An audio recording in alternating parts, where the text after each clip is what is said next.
PSB Padang. Vicky, sebut PSB Padang. Total berapa peserta Pak?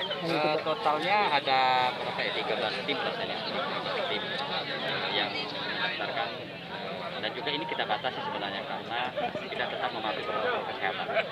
Mungkin output yang ingin kita dapat dari kegiatan ini apa Pak? Paling tidak ada masukan dari teman-teman U40 yang selama ini banyak pengalaman yang mereka dapat, sehingga masukan-masukan itu dalam suasana begini bisa dikasih masukan kepada manajemen PS Palembang untuk perbaikan dan pembenahan terhadap bagaimana pembinaan, bagaimana prestasi para pemain PS Palembang ke depan. Tak mungkin ada jadi agenda tahunan Pak ini Pak? Karena ini adalah sifatnya piala bergilir ya, piala bergilir dari presidennya, pada tahun depan tidak ada. Oke, cukup.